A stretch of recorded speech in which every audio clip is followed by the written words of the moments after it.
Welcome back to the second part of the voltage regulator electrical system video series. I'm suspecting that I might have two problems. One, the battery is bad or insufficient, and two, I think that the voltage regulator needs to be adjusted. So right now I have the CFAD 1055A 40 amp voltage regulator. I'm not sure which company made this regulator, but once again it's a 10505-A voltage regulator. And it was designed, it says 40 amps on it, so it was designed for a 40 amp generator. I haven't made any adjustments to it. I just took it out of its storage and got it from a barn. The Rambler dealer in a town close by, and literally we just got it out of the shelf, and I just put it in. I haven't made any adjustments to it. It is not the correct voltage regulator for this car, but any voltage regulator will work. As long as it's 12 volts, the same voltage, it will work just fine, and with the correct application for a generator. That's the beauty of these cars. It doesn't matter which car it is. I have no idea where it came from. It'll work. I happen to have this other voltage regulator as well, which is Delco Remy, which looks a lot like the one on the manual, but the part number, I'm not sure it matches. But once again, it's just a 12 volt voltage regulator. It doesn't just the same as it's just a 12 volt battery. It's used in whatever car. You don't need to have the exact battery made for that car, unless you're really obsessed with keeping everything exactly original. So some people will pay a fortune to have a replica of an American Motors battery, or an American Motors. The guy there, he actually had an American Motors voltage regulator. Beautiful thing. It had the AMC logo, blue, white, and red. Of course, he wanted more money for that because it is a bit rare. But once again, it's just regulating 12 volts for a battery. It doesn't matter which car you get it from, as long as it's the correct voltage. The DeSoto and earlier cars were 6 volt, which I think was pretty much done away. All cars by 1956, if I'm not mistaken, were all 12 volt negative ground. Before it was 6 volt positive ground. There is a scientific reason for them switching to negative ground, something to do with electrons. We'll not get into that, just that's a fact. All cars, 40s cars, were 6 volt positive ground. I'm sure there are some few exceptions out there, but that was the thing back then. So I'm not sure that voltage regulator is properly tuned in. It might not be adjusted. Why do I suspect that? Because when the car was running, I had the voltmeter connected to it, and we had 12.6 volts. So you think, well, 12 volts is what the car needs. 12.6 volts is just fine. But it's not. That's kind of wrong. Why? Because when you use up electricity, we have what's called voltage drop. So we need more voltage. I've probably said this already, but we need more voltage to compensate for that. So it might be something to do with the amperage as well. The generator that I have right now, I'm not 100% certain. Actually, I am 100% certain. Hang on, let me just quick give it a quick check, but it should be 30 amps. The manual says generator specifications. I do have the exact correct generator for this car. I was lucky enough to find it on eBay. It wasn't too expensive, and it's working. Well, I had it, I kind of fixed it, but it is the correct generator. So Delco Remy 1102333 It's a shunt type. Rotation clockwise. Field current at 12 volts, 80 Fahrenheit is 1.48 to 1.62 amps. So that's the amperage that it's using from the battery. It's taking the that voltage from the battery. That's a big difference. A generator, like a gasoline-driven or a diesel kerosene generator, it's actually producing electricity purely and entirely from mechanical force, rotation. So you have permanent magnets. That's how electricity is made. Electricity is produced by a moving a coil of wire through a magnetic field. You can either move the coil or you can move the magnetic field. But that's how you produce electricity. If you get a magnet and you spin it around a wire, if you were to be able to do that really fast, you would get some voltage. Now, the generator in a car is not doing that exactly because it's not using a permanent magnet, it's using an electromagnet. And that electromagnet is actually just the same as a magnet, but it's getting electricity and then converting it to magnetism. Okay? So it's actually using an electromagnet is kind of the reverse. You have a coil of wire and you apply electricity to it, and you'll get it'll actually pick up pieces of steel, as I showed you on the previous video. You do need to have a metal core though, and that's exactly what the generator is doing. So if we had a generator with a permanent magnet, and you can, it's nice that the manual for the DeSoto, the older you go, the less equipment they had access to, so the explanations were better and clearer, and you could do the tests with less equipment. So the Rambler manual doesn't actually talk about what I'm telling you guys, but the manual for the DeSoto does. They're very, very similar cars. So the reason they didn't use permanent magnets is that they're harder to manufacture, they're expensive, and they would have to be big. I mean, today you could possibly get permanent magnet generators, and then it would generate electricity from scratch, like purely from the mechanical force of the engine. But with the electromagnet, you're actually using a bit of it's not really a generator, it's more of a booster. That would be a more proper term for generator. It's getting a bit of electricity from the battery, it's converting it to magnetism, and then the engine turns that really fast, which then converts that magnetism back to electricity, but a lot more electricity. So it's taking that 12 volts or at 1.2 amps, and it's converting it to about 14 to 16 to 15 volts at 30 or 60 amps. So that's what that is doing. So that's why we have that small amperage. Now the actual amperage, let's go back to what I was saying, is the actual amperage, I sort of lost my train of thought here. There's a lot of stuff involved. The actual amperage, the cold output, the field current at 12 volts, 80 Fahrenheit is 1.48 to 1.62 amps. The output is 30 amps at 14 volts at 70 Fahrenheit at 2,150 RPM. So we should be producing about 14 volts. Why? Once again, to compensate for the voltage drop. And we weren't producing that much. We were getting about 12.6 volts. So that's why I suspect that the voltage regulator needs to be adjusted. I don't know if that has to do with it being designed for 40 amps and the generator is only 30 amps. That might have something to do with it. We're just going to have to play around with it and find out. But I would like to test different batteries. Maybe just the battery might be the only problem. I highly doubt it because, once again, we should be getting at least 14 volts. And we are not.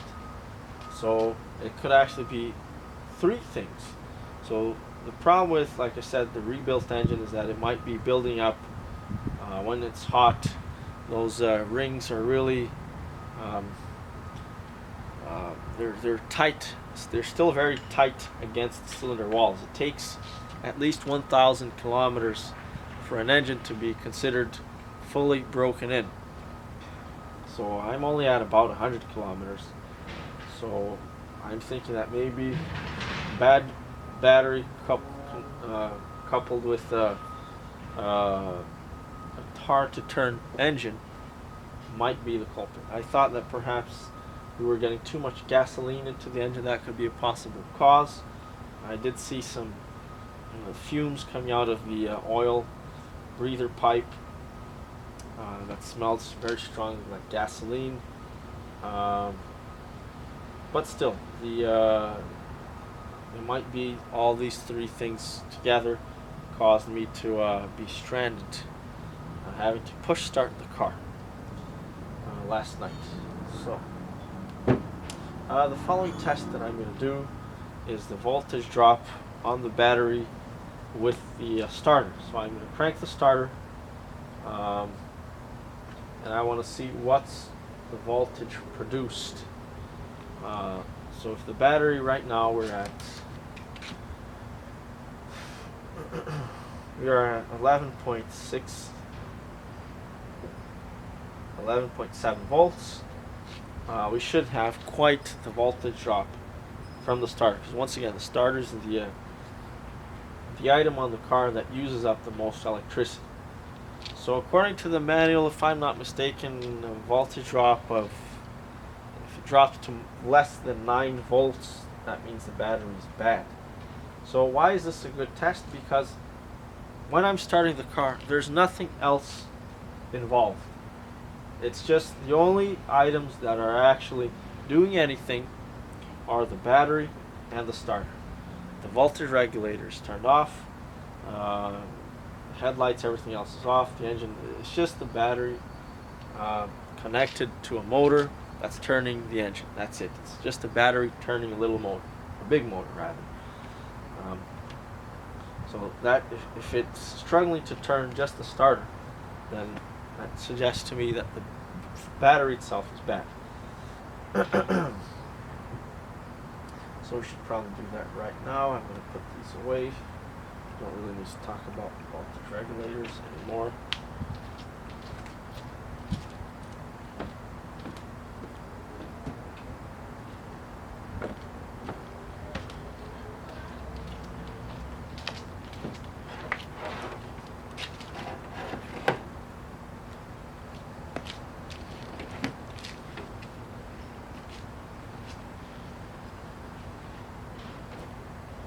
And then I'm going to substitute that battery for a newer charged battery.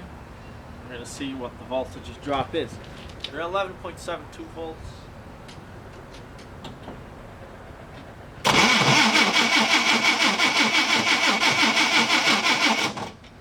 We're dropping to pretty much exactly 9 volts. Now the battery goes back to 11.5 volts. So just by turning that starter motor a few seconds, the battery already lost 0.2 volts, and it dropped all the way to 9 volts. So that tells me that the battery's bad. And with my experience at this point, I can tell you that this doesn't sound like a healthy battery. I don't know, I haven't charged it. It might just be because it's not being properly charged from the voltage regulator, but that might just be the only issue. But I would like to just remove the battery and put in a newer battery. I'm not sure it's going to fit, but the voltage drop, and that doesn't sound good. With a newer battery, a well-charged battery, it will turn that engine way faster than that. Let's see if I can replace the battery. Disconnect this here.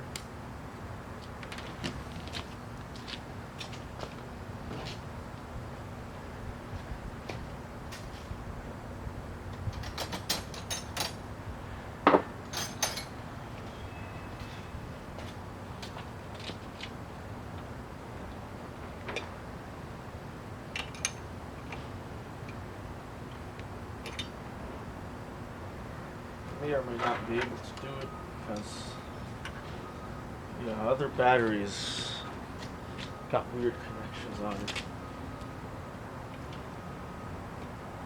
The battery was also getting kind of hot. The generator was quite hot as well. Then again, they're right next to the exhaust, so that could be the only reason why it's getting hot.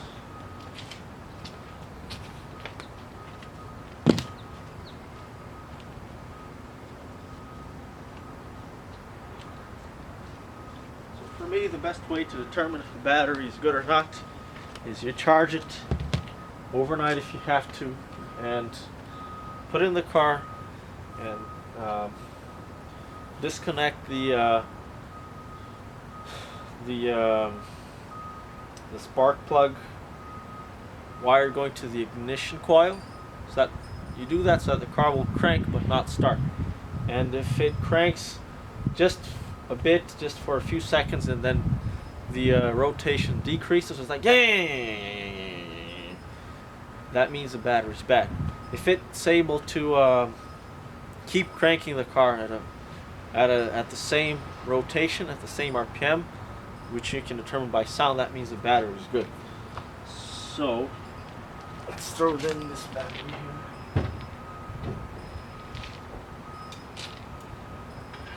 We'll be able to connect it.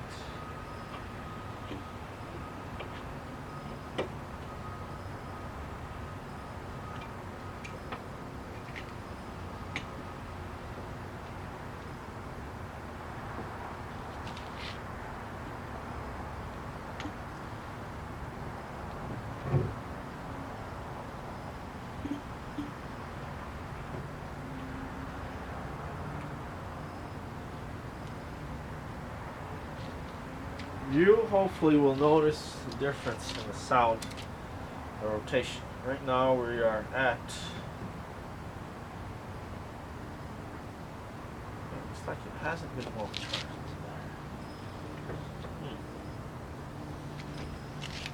Maybe my battery charger was not working. We're only at 8.8 volts. Let's see what that happens. Oh, hang on, that's because my clamps are disconnected here. Clips are disconnected.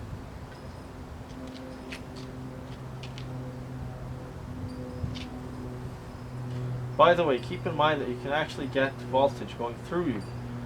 So we're at 8.83. I'm not expecting much.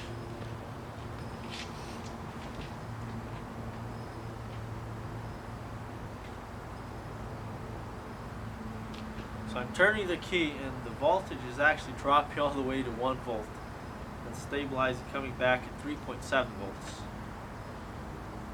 There's no sound whatsoever, no clicking, no nothing.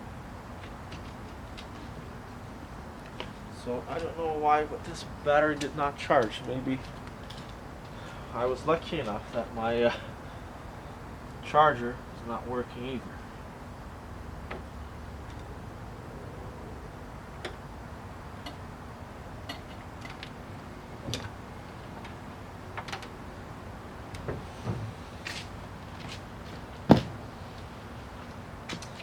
So I think what I will do is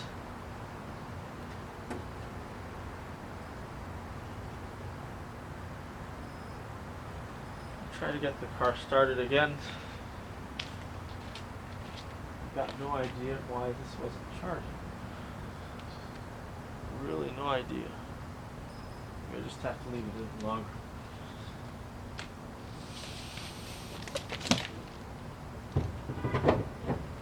Anyways, let's see if I can start the car.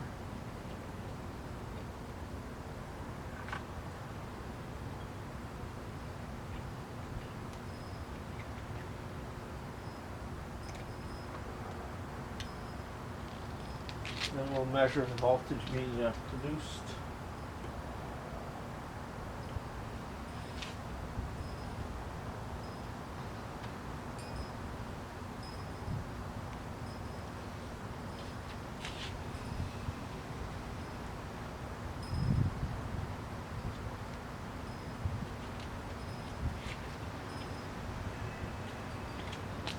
sure it will start.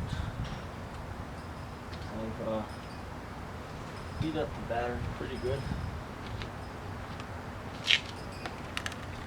Once again, by the way, there is a voltage regulator that you can use with both positive and negative ground. This voltage regulator is the number here 231-12029 J and N.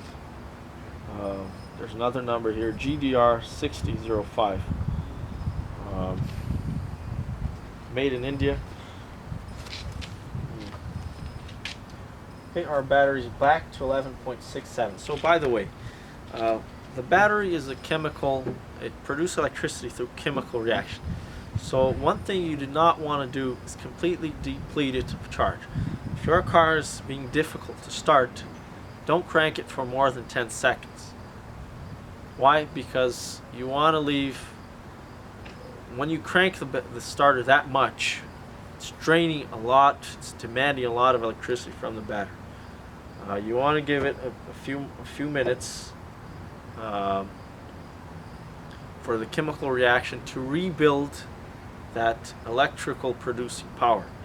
If you crank a battery, if you crank a starter motor endlessly for 5 minutes, you're going to completely deplete the battery of its charge, and it's not going to be able to go back to normal. So, as I just told you, we're at like 11.4 volts. Now we're back to the original 11.67 volts, 11.7 volts. So the battery will build itself up again. So that's why you don't want to just keep cranking the starter. It's not good for the starter either.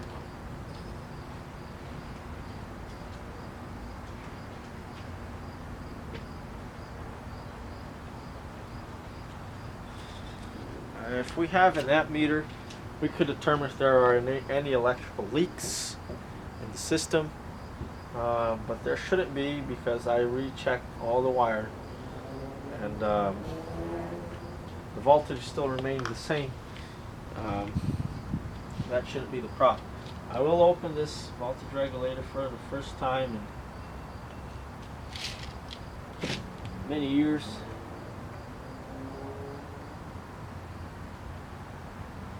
So basically there are just two components to this voltage regulator.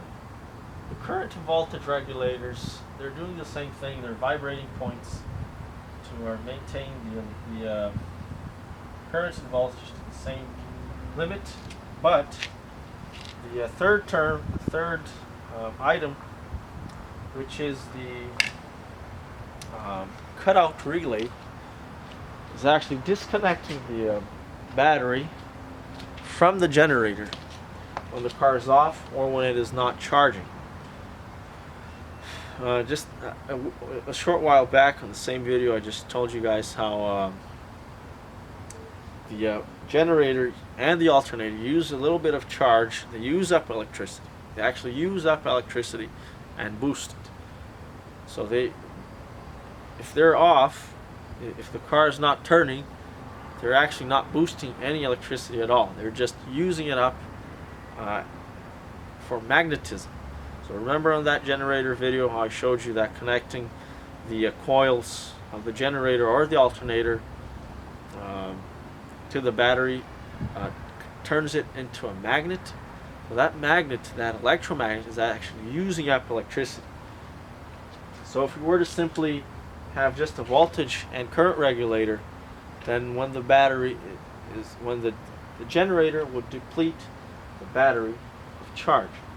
So it's just the cutout relay is just a relay, like any other relay, just to disconnect and connect the battery when it's charging. So I want to take a look at it and see if it's actually working as well.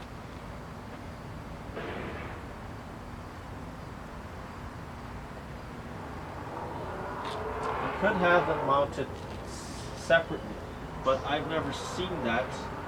I've never heard of such a thing, but it is possible.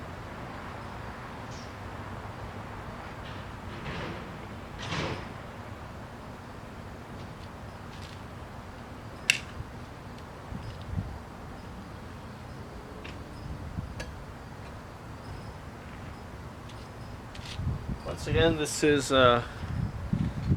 CFAD 1055A. So CFAD 10505-A, 40 amps for a generator. This one, it doesn't say if it was for positive ground or negative ground, but I'm pretty certain that there was no vehicle with 12 volt positive ground. At the same time that they switched from 6 to 12 volts, they also switched from positive ground to negative ground. So I very, very much highly doubt that there are any 12 volt positive ground vehicles out there. But then again, I don't know how many thousands of vehicles are produced. There might be one. So as soon as I turn the key to the on position, we should hear a small click, and the points cutout relay should open. But right now, sorry, it should close. Right now it's open.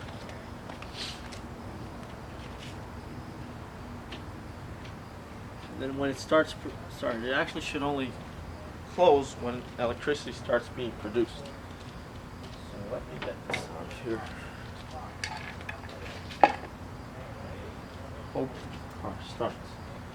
And then a few points, I should see a few points vibrating, and the other one should just be on. Cutout relay should just be on. The other two terminals should be vibrating. I want to take a look at the adjustment screws here, and I want to see if turning the screws, if it's necessary to increase the voltage and possibly increase the current as well. So once again, this is a 40 amp voltage regulator, or just a regular unit. I prefer, that's the more correct name. Regulating box, whatever. Since it was designed for 40 amps, it might actually not be allowing enough current to go to the electrical components. Possibly. It definitely doesn't have enough voltage. And that's got nothing to do with the battery itself. So it should be sending at least 14 volts to the battery, whether the battery is good or not. Right now we're at 11.68 volts. Prime the gas, see what we get.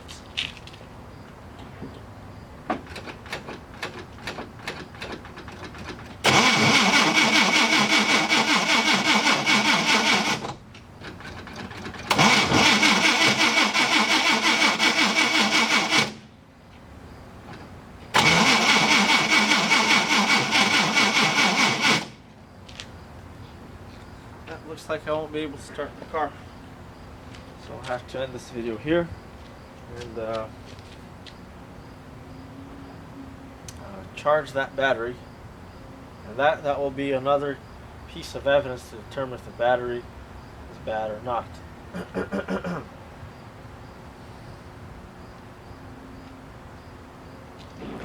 So I'll see you in the third part.